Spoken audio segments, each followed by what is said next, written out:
right, it's another Saturday morning coffee episode. We're down south again, and we have a guest today, future brother-in-law and groomsman, Nathaniel, or brother to the bride.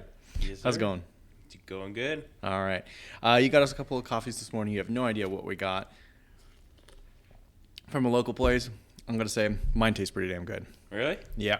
Yeah. So whatever she picked at the shop, it was good. Shout out to Jackie at the Daily Drip. There we go. Daily drip. Okay, Nathaniel, I got one goober question to get us going, right. and then we'll transition to a little bit more serious stuff. If you had to swim in a pool of any liquid other than water, what would it be?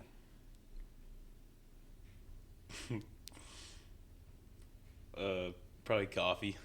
Coffee. That's a pretty good choice. Yeah. I was gonna say liquid IV because I love that stuff, but coffee would have actually been the perfect answer for this show.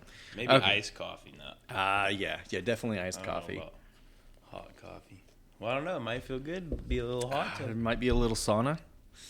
Yeah, might hurt a little bit though. Mm-hmm. Okay, so I just wanted to start off with saying something that I actually really admire about you is this like get up and go personality that you have. The best example I can point to is on the Memorial Day family camp out that you guys had. I remember getting up one morning and you were talking about, thinking about getting into doing detail work for cars and stuff. And then by the end of the day, you had already ordered the equipment and you're still going strong on that.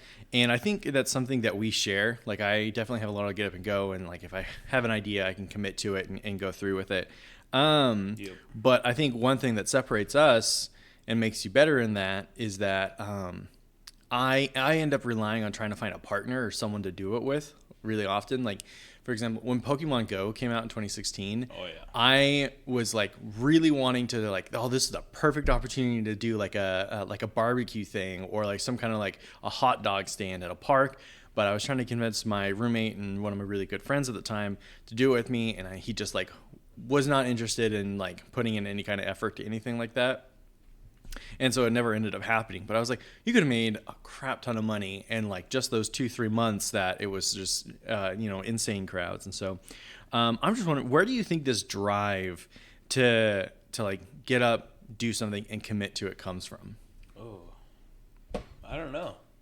That's a good, probably just seeing the parents, Mm-hmm. Like my dad going to work at a crappy job every day. And I don't know. Mm-hmm. Probably. And then, just having good role models to look after and, just getting after. And I hate, like, I don't know, I can't sit still for anything. I have to, like right now, in the swivel chair, I have to move around. But, just moving around, constantly doing anything. I hate sitting around all day. Like, last night we were talking, like, if I wake up too late, I'm like, it's a wasted day. Waking up at 10, I'm like, it's already 10 o'clock. What the heck? Yeah. But, I don't know. Just because when I was younger, that wasn't the case. Like, I'd be waking up 10, 11, 12. Mm-hmm. But, I don't know. Just, I think more so maybe appreciating parents, how hard they worked and seeing that and being like, it works, so. Yeah, I think that's another thing that we share. Like when I was growing up, I saw my mom work 3 jobs at a time when Dad wasn't in, because my dad wasn't in the picture, and so, she worked 3 jobs, up to 3 jobs at a time to take care of us, make sure we had the stuff we needed for school and that kind of thing. And I think you might have been here when my mom was talking to her, like even when she was growing up, like her parents were banging on her door at 7 o'clock in the morning, time to get up, time to do something. You're wasting daylight, and my mom wasn't quite that quite that demanding. But she, I think she led by example. Like she got up and she was pulling weeds in the morning or doing whatever. And I just always felt like this need to get up and participate in that and help her out. And so I think that a lot of that comes to, like I said, like I'm trying to say, it just comes from example too, and seeing my mom committed to like improving the space around her and working to make sure that we were provided for and that we didn't, go and truly needing, like obviously we wanted things, but in need, I don't think we ever ended up like that. Okay, so you lost a hell of a lot of weight. and you're a physical trainer now. So what was that process like for you? Like, how did you end up losing? Like, how much you lost? Over 100 pounds, right? Well, how much was it? Yeah, it was probably like 150, I think. 150 pounds. Yeah. Yeah. What was that journey like from becoming committed to losing that weight to becoming a physical trainer? Yeah, I spent my whole childhood and all 18, 19 years being big and overweight. Mm-hmm. And I think it was, just time to switch it up. So I was going to play football, like a small club school or club team in Lewiston. Mm-hmm. The Loggers. Yeah. Mighty Loggers. And then, so I was getting ready for that just by running, like, because I hurt myself earlier that year. So I was running a little loop around here. It was like 2 miles or something. And then, it was a mile, just down the dirt road and just getting in shape. And then I went to a game up there, like, watching my buddies, and people were like, "Who is that? Like, what the heck?" And I'm like, "What do you mean? It's me. Like, what are you talking about?" And I didn't know that I'd lost like 50 pounds. I went to the doctor, and they're like, "Oh yeah, you're 290." I'm like, "What? 290?" And then that's when I was like, "All right, time to get after it." I started lifting weights, and then, yep. So I don't know. It was almost on accident to a point. So it's nice. Kind of funny. So what drove you to being a physical trainer then? Oh, I just want to see that same thing happen to other people too. So yeah, it's cool to help people push towards that. So take a lot of pride in helping other people achieve those weight loss goals that you went through too. Yeah. Oh yeah, for sure.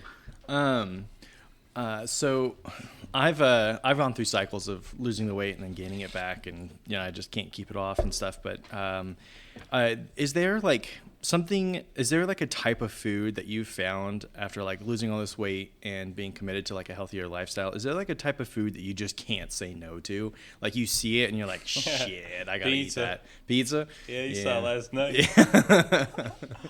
Yeah.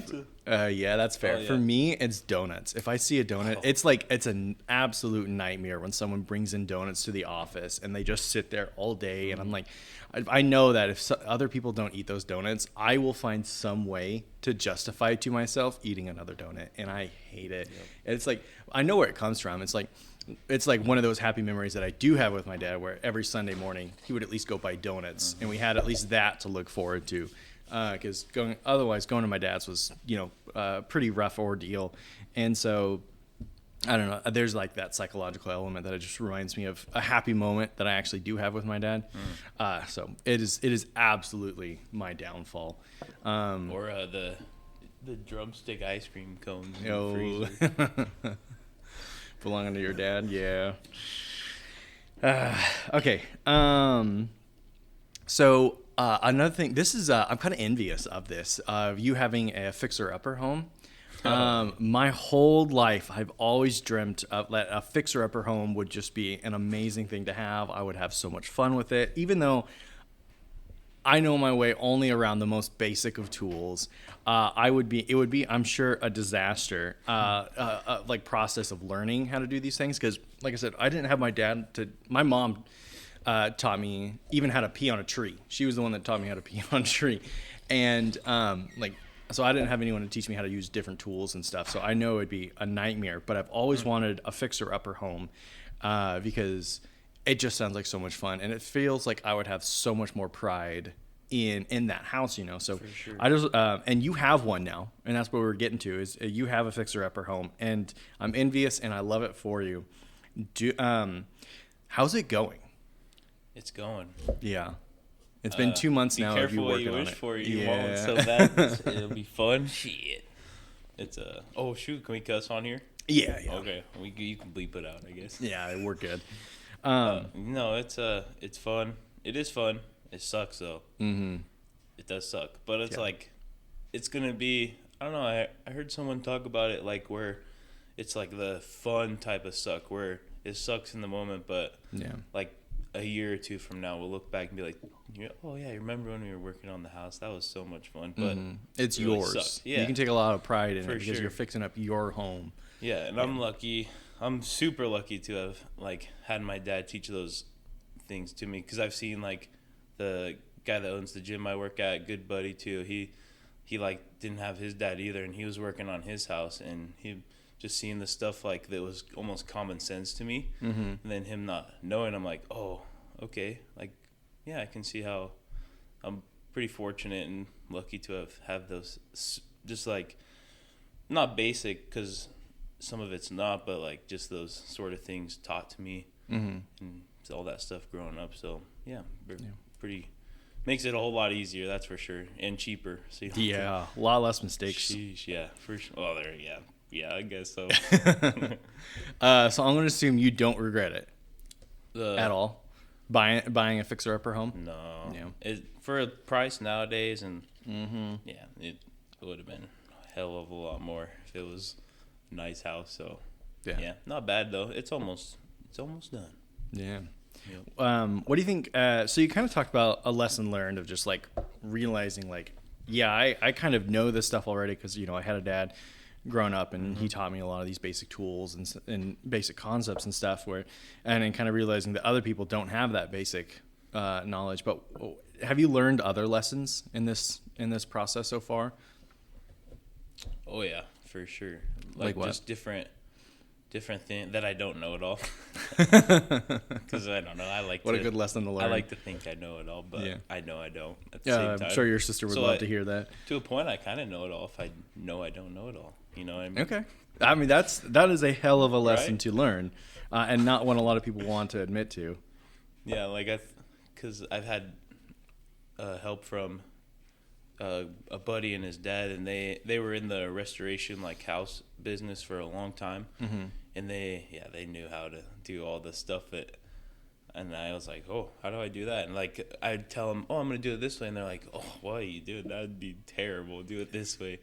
So yeah, okay, it's all right though. It's a good lesson learned, I guess. So when Faith and I buy a fixer-upper home, I'm calling you up. There you go. Okay. I'm all arms. Yes, all sir. hands on deck. Okay. You wanted to talk about Boise State, and you're wearing a Boise shirt right now. Ooh, it's game day. Come on. I couldn't even know how to talk about Boise State. If you're not familiar with inter-college rivalry, he's a Boise State fan. I'm a University of Idaho fan. Boise's not a state, but there has been this very long rivalry between us. In fact, there's I participated in this rivalry a few years ago. My fraternity, when I was an undergrad, we have our annual bike trip where we ride a tandem bike from Moscow to Boise. It's about 300 miles. And there's only a few parts through like a canyon that we don't bike just for safety reasons. But there is a bar about halfway down where half the bar is painted in Boise State, half the bar is painted in University of Idaho. Have you seen that before? Yeah, like the flags and stuff. I know a lot of people that had those. Yeah, and so we, as 19, 20-year-old college boys, stood on the University of Idaho side and flipped off the Boise State side. Man, we pissed off so many people, dude. We even made it into like the Boise News. Idaho fraternity flips off Boise State, blah, blah, blah, blah. And it was like, we thought it was hilarious. Our younger alumni also loved it. They were like, hell yeah. But then there was a bunch of backlash and stuff. So we had to like take the post down, and like our older alumni didn't think it was very appropriate. At the same time, those older alumni have done some crazy shit. They've done lots of illegal things, and here we are just flipping off, but they hate it. So anyways, this rivalry goes back forever, and it really kicked off when the Boise State president, last time there was like a football game, she goes, Moscow is just a bunch of nasty and inebriated college students, and we've just ran with that tagline forever, nasty and inebriated. But anyway, so it's really hard to talk about Boise State, but how did you become a Boise State fan? Because you never went there. Nope. We've been watching, I remember watching games with my mom in our old house, and I remember too, we watched the Fiesta Bowl when they won in like 2007, that iconic game, and I remember watching it with my mom and just jumping up and down. Like, it was such a cool moment. And then just been watching since I was like 5 or 6. Just Blame pretty your cool parents, to then. pretty cool to, and then like the Kellen Moore era, that was really fun to watch when they were getting really hyped up nationally. Like I think they got all the way up to like number 3 in the country, whooping on Idaho all the time. But the thing is, with Boise State fans, they're so like, you say that about the like what you guys did, and Boise State fans, they're probably some of the worst fans. They're like, they're not very like, because there's like really good college fans like Nebraska. They always sell out their games no matter what. But like Boise State fans, if the team's not very good, there's gonna be no one at the games. Like no one's talking about them. Yeah. So like Boise State fans, they're not the greatest of fans. Like there's some true fans out there, that will still go no matter what. But it's very much the same for U of I. Like really? It's very well known that halftime comes, people just leave because it's like first half of the game is the only thing worth watching, and if they're not up, why even bother? And this was for the longest time, especially when I was all through 4 years of my undergrad. Then we got a new coach, and things changed around, and people started staying a little bit longer through the games. But who's the coach when you were there? Was it Akey, or was that before you? I think it was before. Really? Yeah, I remember him. Those were the. Yeah, it was, and then we got a new athletic director too a few years ago, and that also helped change things. But like the number of fans that actually stayed through a full game was very small for most of my time, because you just knew like they're just gonna lose. Why sit here and just watch it go horribly wrong? And probably also when they went down to FCS, it changed some things too. Yeah, a lot of there's been a lot of changes in the last handful of years that have like made games more enjoyable, and people actually come through and stay. And you actually have like I went to a couple games after I moved back to Idaho a couple years ago, and like I was shocked at how many fans were actually staying through the end of the game. And then how many alumni were actually willing to like come back to Moscow to watch a football game. Sissy's just sitting staring at us. Enjoying. Yeah, she's enjoying the sunshine or something. No, that's cool though. Yeah, I think that like just switching from FBS to FCS is huge because you're just not getting slaughtered every game because the bigger opponents and stuff. You're more even and fair weathered, I guess. Yeah. So, is this watching football with your mom also how you got into liking football? Kinda, but my dad also played football like until he was like 26 maybe or something, until he blew out both his knees. So that helped too. But yeah, I'd say my grandpa too, Grandpa Lyle. He's a huge football dude. My dad and mom say I watch football games like him, just yelling at the TV and saying like, "Oh, come on, that's holding." Yeah. But yeah, I'd say those two. My mom, or those three: my dad, my grandpa, and my mom. My dad was really into football. Like when he was around, he would also yell at the screen. But like the thing about him was that he was a Raiders fan, and if his team did bad, the whole day was shit, But it was the goddamn Raiders, so they always did bad. Yeah. And so it was always not back it was in never the good. day though. They were pretty good. Yeah. They used to be really good. Yep. I feel like they're on the recovery, but years away from it. Okay, so that's how you got into football. Why do you love it? Ooh, I love the excitement and the atmospheres of like. I think that's the coolest part is the atmospheres of like going to the games and just watching. There's so much hype and I just love the competition too because you can. It's almost like we were talking about like just getting up and doing stuff and having that drive because it takes a lot of drive to play football and a lot of heart and stuff. And so I know that watching football, you can kind of tell when players are when a team's booty, their players probably just don't have that dog in them, I guess. Yeah. So I like seeing all that. I like seeing the excitement and good players too. That's always fun. Good competition, good games. But I think the number one part I like is the atmosphere and the crowds and all that stuff. And just yelling. Something to yell at on the TV. Something to look forward to on the weekends too. Yeah, for sure. So, yeah. Good Sunday activities. Yeah. Easy opportunity to also get the family together, that kind of thing. Oh, yeah. For sure, yeah. I think that's part of it too. Is just like, hey, Grampy, coming over to watch the game. I'm like, oh yeah, way over there. And there you go. Yeah. Nice. Yeah, but that's really nice because I grew up with my grandpa on my dad's side. He died of cancer. I want to say fourth or fifth grade, and then my other grandpa, he lives in Northern California. Oh, so you like went and saw him. yeah, and so I don't have I never really had a lot of opportunities to get a lot of family together because we moved up here and we're pretty much alone up here. We didn't have any other family, so our friends were our family, you know. But friends like that kind of family, the friends family, they were never into football. So I never really had a reason to get into football, I think, for the same reason. But I've come to appreciate it as I got older, especially because like fantasy league, it's been like it's a perfect opportunity to get together with friends, you know, that I wouldn't get to see very often anyways, and to have those Zoom trash talk sessions. Yeah.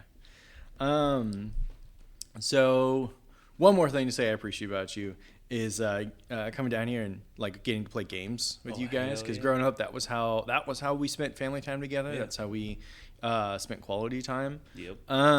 Same here. That's what we did a lot, is play games. Now you love Catan and some other like resource management games. Like you've come to love Cascadia. Yeah, it's fun. Very fun. What do you think hooked you into liking board games? Just that quality time with family? Yeah, you can say that, and winning. Competition. Yeah. Okay, that's fair enough. Just a little different competition, I guess. Like, yeah. And I don't know. If you ask like Melody or Faith, and probably Faith, she'll say that I'm a sore loser and a sore winner. But yeah, I don't know. I like to win, and I hate to lose. Like, I don't think that's sore. Yeah. Anything. I just don't like to lose. You like the competition, the competitive spirit of it. Oh yeah. Yeah. Even though we're just playing Catan, I still want to kick their ass, you know? Yeah. I imagine when Faith listens back to this episode, she's going to end up texting either me or you with comments about this. Mm-hmm. So, do you plan on using board games as like your way of spending quality time? Are you going to have kids? For sure. Oh, yeah. Yeah. I think not in the near future. Probably. Yeah. I don't know. Probably later on. Okay. You plan on using board games as quality time with family too? For sure. Oh yeah. Board game, like Melody, once we get moved in, like I told her like once a week we're gonna sit down and like play. We play every once in a while. We'll play. What's that game with the little pegs?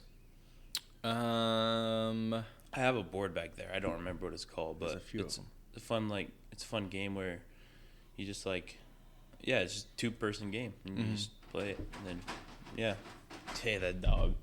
Yeah. I don't know if the mic's gonna pick it up. There's another dog in the background asking to get in, but her and Sis can't be in the same spot, unfortunately.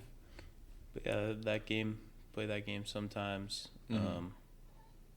But yeah, for sure it'll be another kind of like football, just getting everyone together playing games. So that's what we do at Grandpa and Grandma sometimes, play some games. Yeah, but they said they play a game every single day. They play a card game. Yeah, which is that's very cool. That's a lot. But retirees definitely have a little bit more time to do that kind of thing. But I love that. I think Faith and I are obviously very into every kind of board and card game. So we'll definitely be planning on doing that same thing of using games as quality time with the family and video games too. Connect. Yeah.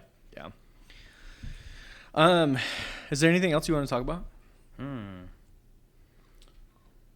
Yeah, I don't know. Board games, they're fun.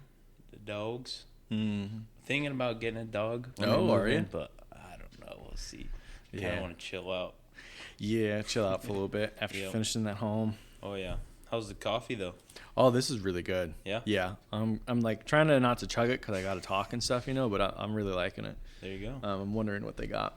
Yeah. Okay. So if we're out of topics to talk about, then I have. So usually at the end of the episode, I do a podcast recommendation, and when there's a guest, I want to tailor it to that guest. But I have a book and a podcast recommendation for you. So this book is called Sexual Citizens, and I know that you like these kind of like self-help vibe books, and this is kind of like it. It is based on a study they did about like the intersection of like sex, power, and assault. It's focused on college campuses. Really? But I think that everything that's in here you can easily apply, and it would still hold true to like communities, especially I think in like small towns or really anywhere that you could call a interconnected community. So I wanted to recommend this book to you. It is my number one favorite book of all time. Really? That's cool. I'm telling you, it changed my life after reading this. But it talks about kind of three main subjects: sexual geography, which is kind of the place and the space we have sex. Dang. No, come on. Sexual projects, like what do we each individually like use sex for? Are we using it to cope with something? Are we using it? Jesus. Are we using it to like fulfill some like self-interest, or are we using it to express love, that kind of thing? And then sexual citizenship, which is about like knowing that you and others have the right to say yes or no. And so it explores like sex and power and how those interplay in like different spaces. And like I said, it completely changed how like I view like social dynamics, like between people that have power and like people who don't, and like how that can lead to assault. My God. Yeah, she's trying to get in. I think she's about to break down the door. Goofy. It's not even lunchtime yet. So anyways, it is I wanted to recommend it to you to and ask that you read it and let me know what you think of the book. Yeah. And then we can talk about it later. But Sure. I have recommended this book to a lot of people in my life, and so far every single person has said they loved it too. Okay. So, Cool. Yeah, I'd love to read that. Yeah, I like books. yeah. I like reading every once in a while. My even sis is looking at me like, "What the hell?" Yeah, I haven't had a chance to read in a while, but Yeah. Well, take it. The last guy had it for like 6 months. Really? So Okay. you got time. And then, of course, I'm leaving off with a podcast recommendation for you. It's called Housewarming. It's an Australian comedy podcast, and it's ended. So it only ran for about 2 years, I think. But it's about the struggles, and it's not entirely relatable, but I think you're going to find it really funny. It's about the struggles of dealing with like landlords and roommates, and it's just these insane situations that these people will call in and say like, "This is my situation with my roommate," or "This is how my landlord's been acting," and they are just absurd, funny situations, and they give comedic advice about how to deal with it. Oh, that's cool. It's a great comedy show, even if it's not entirely relatable, because you don't have quite those same experiences of dealing with landlords and stuff. Yeah. I think you'll find it really funny and appreciate it. So hopefully, listeners also find it funny to let me know. But There you go. Are you guys going to look at the spot today? we are going to go look at the wedding spot today. Yeah, they're I think you guys will Faith and our moms are out at a yards? a big ass yard sale with wedding stuff. Actually, they just had a wedding like a week ago, and they have a yard sale today too. So they're selling off a bunch of wedding stuff. Yeah. So then after that, we're gonna grab lunch, and then we're gonna go to the wedding spot, check it out, because we had to change venues, and then we're gonna go apple picking. I'm gonna use those apples to make a new cooking video. Not sure what I'm gonna make yet, but There you go. looking forward to doing a U pick. It's That'll been be fun. a while since I've done one. That's Yeah. a cool spot too, the orchard. Yeah, I think you're probably going there. yeah, probably. Sweet. Sick. All right, Very cool. that's it for today's show. Thanks for joining us, Nathaniel. Yes. Appreciate you being here. Yes. Thanks for having me. It's fun. Oh my gosh, that dog.